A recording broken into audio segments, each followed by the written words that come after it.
Hello YouTube, Grizzly Gullage here with Copenhagen Charbonneau, and today we are going to be doing something special. We are going to be introducing our new talk show. Yes, Copenhagen Charbonneau and Grizzly Gullage are creating a talk show. We will be talking about recent events in the news, things that grind our gears, and, well, stories that we have been through. All of our stories are going to be 100% real. All of the topics we talk about, we will give our 100% personal opinion, and we will be uploading once a week. This will be a new channel. The link will be in the description of our two main channels below. So, we will also be introducing a drink and a snack of the day. Tonight, we are not going to be doing that. We actually have just set up the new studio, and I just want to paint a picture for you guys of our new studio. So it's about a decent room size. It has soundproof walls. We have one microphone. We are saving up for another. We have one microphone. We have one queen size bed, smack dab in the middle, where we both lie and chat. Other times, if we're making a morning show or an evening show, we will be sitting on our desk all the way to the right, pushed up against the right-hand corner of the room. It's a nice wooden desk, polished and all. We have 3 computers set up, 4 keyboards for some reason, and 1 flat screen TV right across from the bed, so we can lay down together and watch the events on the news. I can't tell you how relaxing that is after a long day of work. So I'm going to put Copenhagen Charbonneau on real quick right after I make one more point. We've had this burning passion to create this channel ever since we first heard our talk show radio host, our favorite talk show host, I'm not going to give out any names, we just found ourselves wanting more of that, and we would have real troubles at night looking for it, and well, we decided to make one for all you viewers out there who have been going through the same thing. So I believe today we are going to be telling a story. I'm going to kick this one off to Copenhagen Charbonneau to lift our spirits with this amazing story he has cooked up for us today. He actually brought one back into the old memory bank just a little bit ago, and we decided to lay down, I didn't mention, under the flat screen TV we have it mounted on the wall, we have a nice cozy fireplace, and we just like laying with the lights off and watching the flames dance.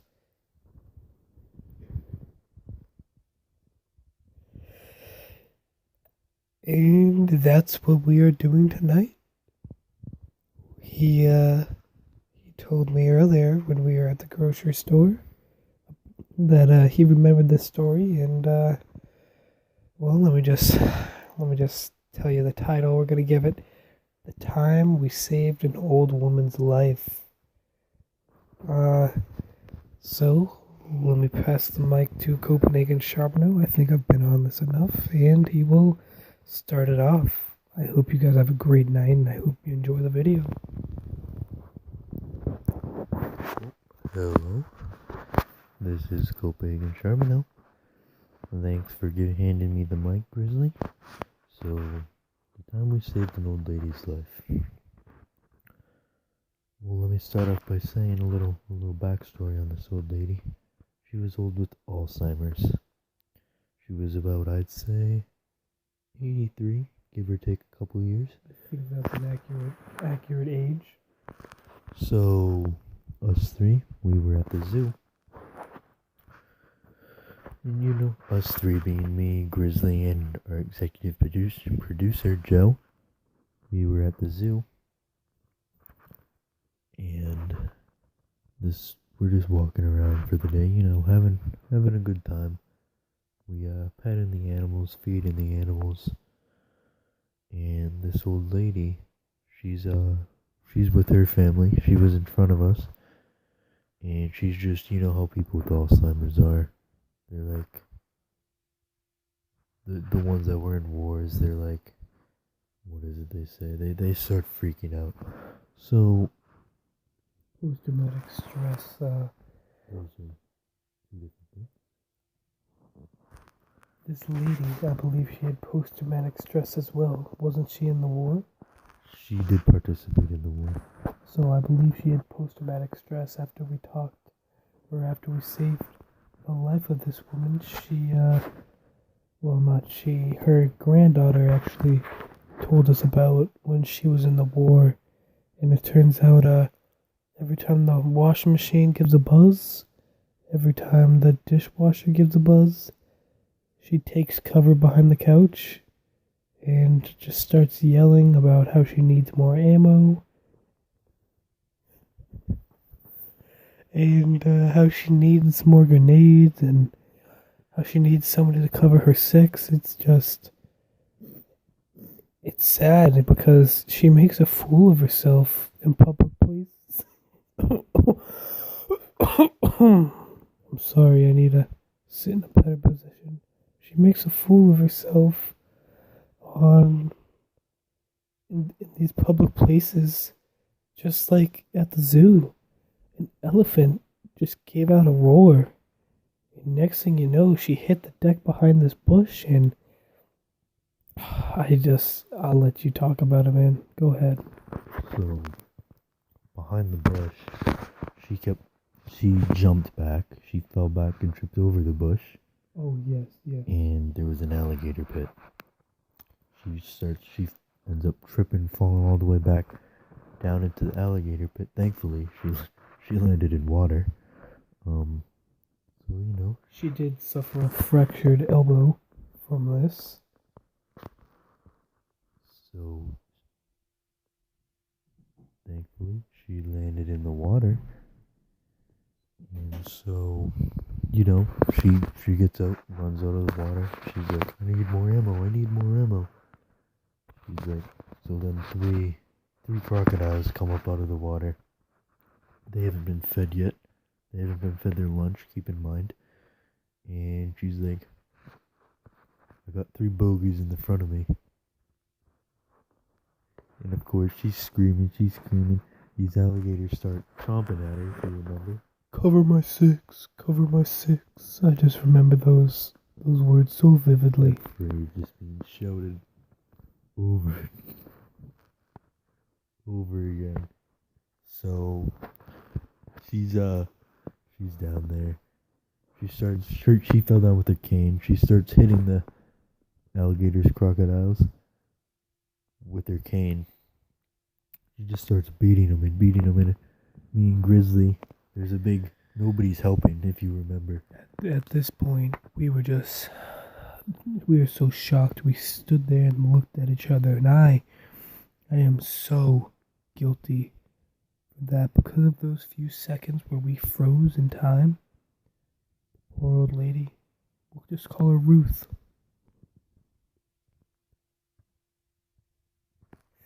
The poor old Ruth. She lost her left leg because of those couple seconds of hesitation. Let me pull it together. Go ahead. So we stare at each other, and nobody else is helping. And Ruth got her leg bit off, half of it, up to the knee, if you remember.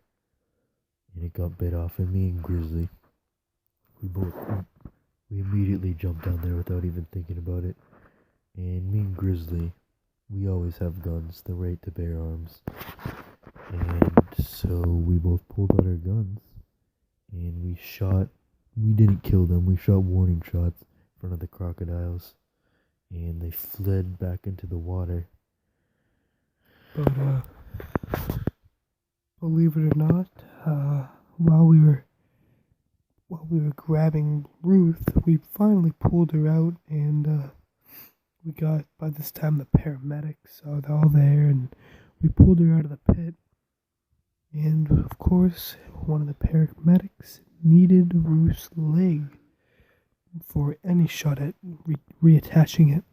So what happened was, me and Grizzly, we went back down into the crocodile pit, and I was like, I'll hold the crocodiles, Grizzly. I'll keep them at bay. You find the leg.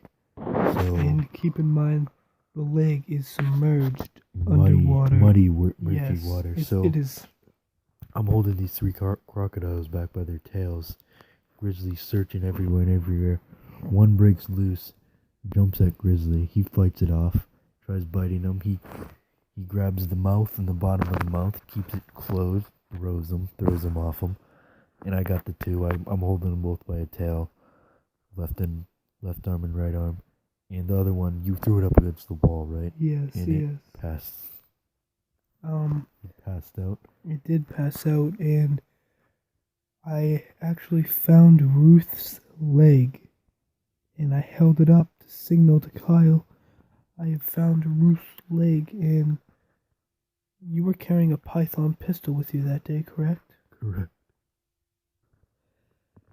I held Ruth's leg, and this is going to get graphic. This is a fair warning. This is about to get very graphic. I held Ruth's leg above my head, signaling to Kyle that I have it. We can go. Game over, right? Not quite. That's it. The alligator that I threw to the wall, it was a baby alligator. I threw this little bugger to the wall, and he woke up when I found Ruth's leg. And at this point, the alligator, I'm sorry, Ruth's leg was bleeding profusely. You know, whatever blood she had left in there, it was going down all over my body. Luckily that day, I was in fact wearing a baggy sweatshirt. Little alligator, we'll call him Mike. Mike comes running up after me, and my back is turned to him. Mike bites the side of my sweatshirt, and I don't know if you guys are familiar with the gator rule. When alligators bite, they'll bite their prey, they'll bite an attacker, they'll bite something, and they'll roll underwater and keep biting, break their body, and swallow them up, and worst case, they drown. Worst case for the alligators, anyway. Mike got me, and I fell face first into this little over knee-deep water. He was alligator rolled me like it was nothing. Knee deep for us if we're about 5'8". Yes, I actually ended up passing out from lack of oxygen. I only remember a few key details. I remember hearing 4 gunshots going off. I remember opening my eyes and seeing Copenhagen Charbonneau's face carrying me up a muddy hill, and he had blood all over his face. So tell him what happened, man. Tell him what happened. Tell him how you saved my life. And I'm forever grateful for this, folks. Tell him. So basically, after Grizzly passed out, I guess there were mom and dad alligators, and Mike was his son. The mom and dad we'll call Jim and let's say Betsy. So Jim and Betsy start freaking out. You know, my son's under attack. When in actuality, his son was attacking you. Yes. And so they start freaking out and they get away from me. And of course they run over to the Grizzly under the water to see his son. So I saw Mike's head pop out of the water. I shot him right in the head, right in the underpiece, right in the underpiece, and he died. He fell back and died. And of course, these other two alligators, he fell back onto the land and died. He floated up there. And the other two, they run up there, or crawl, and one of them had Ruth's leg in their mouth. So they run up there, and I was like, I gotta get that leg back before they eat it. I can't risk shooting the leg. So I tried shooting at, Jim. Jim had the leg. So I tried shooting at Betsy. I got it right in one of the paws. I fired a third shot, and it missed Betsy. Betsy's over there wailing. She's crying. So I run up, trying to get Ruth's leg, and I get into a fist fight with this alligator. Keep in mind, my gun fell once it lunged at me, and my gun fell. It went across. It was under the water somewhere. So the alligator, we're fighting for a bit. We're wrestling and rolling. He jumps. I get back up. He jumps on me. I fall back into the water. He's trying to bite me. I'm keeping his head at bay above my face. And I'm just reaching around for something to find.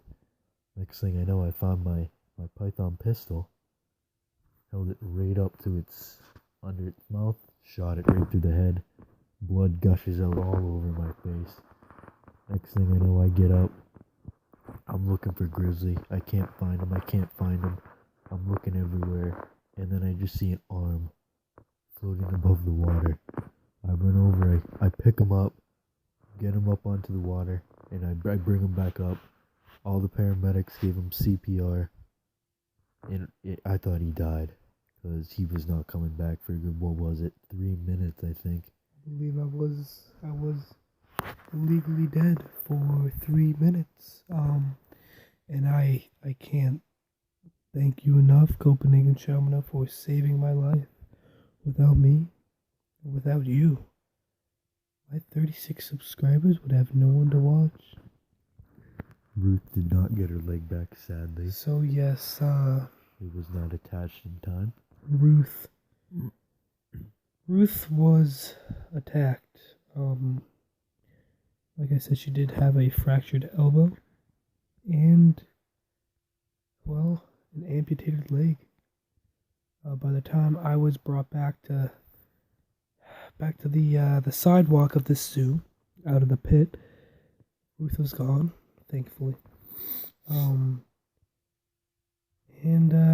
Ruth survived, and that is the greatest gift of all, is life. And I know how hard, I can't imagine what she goes through on a daily basis, but all I know, I don't think she'd even remember. I don't think she, I've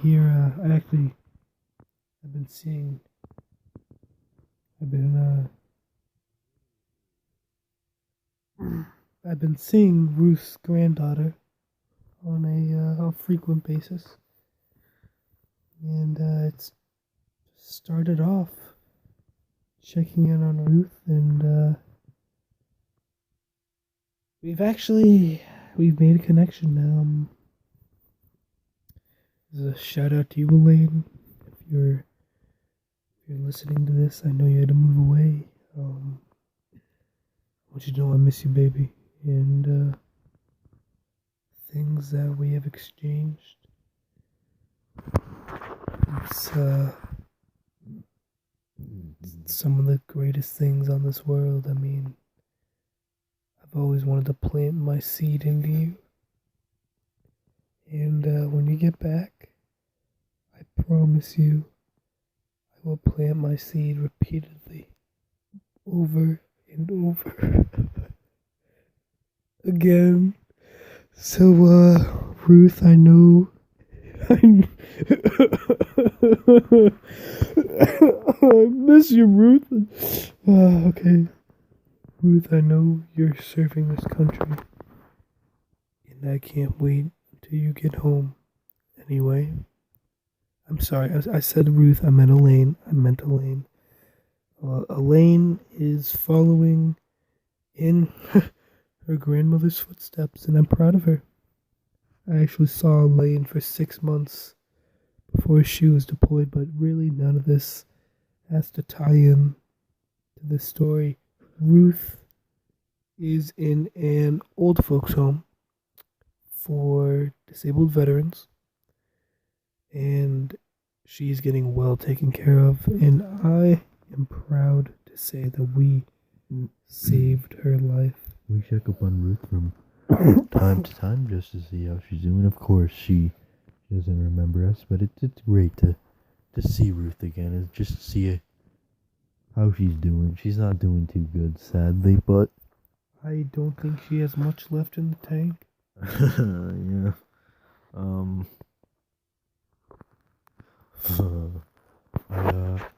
I don't think she'll be around for too much longer. I love Ruth. Don't get us wrong. In the years we've known her for what, 7 years now? Yeah, I mean, we still. Elaine's been deployed for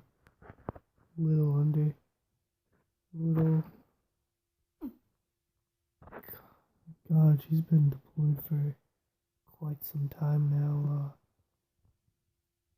Elaine, baby, come home soon, please. I miss you. The kids, they are wondering where Mother Elaine is, and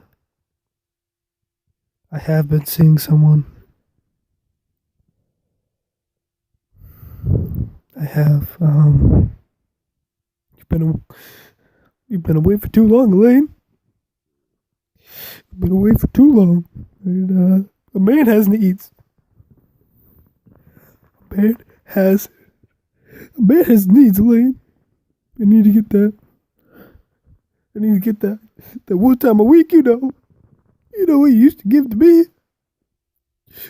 I don't even know if you're alive anymore, Elaine. You don't. Of course, he's talking about the lovin'. You don't respond. You don't respond to my texts. You can blame that on the military, but you don't respond to my letters either. Anyway, my new bee's better, man. My new bee's better. Wrap this up, man. I need to get out of here. So we won't be touching on a new subject today. We just wanted to introduce the story, or our channel, and give you a little story and what it's going to be about. We'll do maybe a news video sometime this week, and we'll definitely do that for you guys. With no story to it, and then as we get on, we'll tie a news and a story in together. Try to make them similar. Sometimes they won't be, because of course, how can we make some of them similar and agree? But so this has been Real Talk One Time. Let us know what you guys think in the comments below. Of course, I'm Copenhagen Charbonneau and Grizzly Gullage. Have an amazing night, folks. I hope we helped you get that shut-eye. Good night. We are signing off. Have a good night.